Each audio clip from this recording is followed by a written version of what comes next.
Welcome back to புது video நண்பர்களே. இன்னைக்கு நம்ம எதை பற்றி பார்க்க போகிறோம்னா, ஒரு நல்ல ஜாலியான வீடியோவாக இருக்க போது. மறக்காமல் வீடியோ பார்க்குறீங்கன்னா லைக் ஷேர் அண்ட் சப்ஸ்கிரைப் பண்ணிட்டு பாருங்கள் நண்பர்களே. அப்போ தான் நாங்கள் போடுற வீடியோஸ் உங்களுக்கு தொடர்ந்து உங்களை வந்து ரீச் ஆகிட்டே இருக்கும். மறக்காமல் உங்கள் சப்போர்ட் தர மறந்துடாதீங்க. சரி, வாங்க வீடியோக்குள்ளே போகலாம். ஓகே நண்பர்களே, இன்றைக்கி நம்ம எதை பற்றி பேசலாம்னு வந்தோன்னா, ஒரு கிளீஷேவான கண்டென்ட்டாக இருக்க போது. ரொம்ப இதை பற்றி எலாபரேட்டாக இல்லாமல் ஒரு நேரோவாக பேச போகிறோம். எப்படி நான் என்ன பண்ணேன் நண்பர்களே. எப்பயுமே எந்த விஷயமா இருந்தாலும் சரி, நம்ம துணிஞ்சு அந்த விஷயத்துல இறங்கி நம்ம வேலை செய்யணும். அப்போ அந்த எந்த விஷயமா இருந்தாலும் அதை வந்து வெற்றி கொள்ள முடியும், அதை சக்ஸஸ் பார்க்க முடியும். அதனால சக்ஸஸ் இல்லைனா கூட அதை ஓட்ட முடியும் ஒரு வேலையில். எதுக்காக நான் இவ்வளோ தூரம் மூச்சை கொடுத்து பேசிட்டு இருக்கேன்னா, இன்னைக்கு கண்டென்ட்டே வந்து ஹவு ஐ கெட், அதாவது நான் எப்படி வந்து இதில் வீடியோ எடுக்கிறத சர்வைவ் ஆனேன் அப்படிங்கிறது தான். வீடியோ எடுக்கிறதுனா இது என்னோட 55வது வீடியோ நண்பர்களே. சரி, இதுக்கப்புறம் தினைக்கும் வீடியோ போஸ்ட் பண்ணுவோம். அப்படி தினைக்கும் பண்ணாமல் போஸ்ட் பண்ணிட்டு பேசக்கூடாது, தினைக்கும் பண்ணிட்டு பேசணும். ஆனால் என்னடா பண்ணுறதுக்கு முன்னாடியே பேசுகிறானேன்னு பார்க்காதீங்க. ஏன்னா அப்போ தான் உங்களுக்கு வந்து கொஞ்சமாவது நம்ம என்ன பண்ணணும், எதை நோக்கி போகிறோம் அப்படிங்கிறது தெரியணும். ரொம்ப வெறுமையாக இருக்கும், ரொம்ப வெறுமையாக போகும் சேனல். ஒன்றுமே இருக்காது, வீடியோஸ் போட்டுக்கிட்டே இருக்கானா வெறுமையாக போயிட்டுருக்கு. நீங்கள் அந்த வெறுமையை போக்கணும்னா மறக்காமல் லைக் ஷேர் அண்ட் சப்ஸ்கிரைப் பண்ணால் மட்டும்தான் அந்த வெறுமையை போக்க முடியும். சப்ஸ்கிரைப் பண்ணிட்டு வீடியோவை பாருங்கள். இப்போ வீடியோக்குள்ளே போகலாம். ஓகே நண்பர்களே, இந்த ஜென்ரேஷன் கேப்னு நான் முன்னாடி ஒரு டாப்பிக்கில் பேசியிருப்பேன். ஒரு பெரிய ஜென்ரேஷன் கேப் இருக்குது நம்மளுக்கு நடுவில். அது எப்படின்னா, 2Kக்கும் சரி, 90ஸுக்கும் சரி, 80ஸுக்கும் சரி பெரிய ஜென்ரேஷன் கேப் இருக்குது.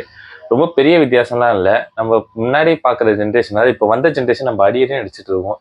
எதுக்குன்னே தெரில இப்போ பண்ணுற எதுவாக இருந்தாலும். ஆனால் இப்போ நடக்கிற சில விஷயங்கள், இந்த ப்ரொட்டஸ்ட்டாக நடந்துச்சு ஜந்தர் மந்தரில், டெல்லியில் ப்ரொட்டஸ்ட் நடந்ததுக்கப்புறம், அந்த ப்ரொட்டஸ்ட்டை பார்த்ததுக்கப்புறம் இந்த கிட்ஸ் இன்னமும் யங் கிட்ஸ் இன்னமும் தப்பாக தான் போவாங்க அப்படின்ட்டு சொல்கிறது ரொம்ப தப்பு. நம்மளும் அந்த யங் கிட்ஸ் கேட்டகரியில் தான் வருவோம். அதனால் அப்படி சொல்கிறது ரொம்ப தப்பு. அதை தாண்டி எல்லோரும் கரெக்டாக அவங்க வேலையை பார்த்துட்டு இருக்காங்க. அதே மாதிரி தான் 80ஸும் சரி. 80ஸ் நம்ம எப்படி 2K குறை சொல்லுமோ 80ஸ் நம்மளை குறை சொல்லிட்டு இருப்பாங்க.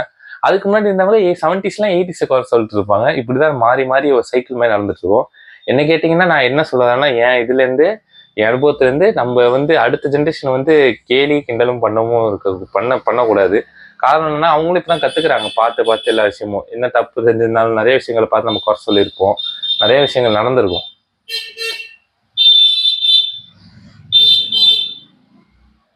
அதையும் தாண்டி நம்ம அவங்கள அப்ரிஷியேட் பண்ண கற்றுக்கணும்.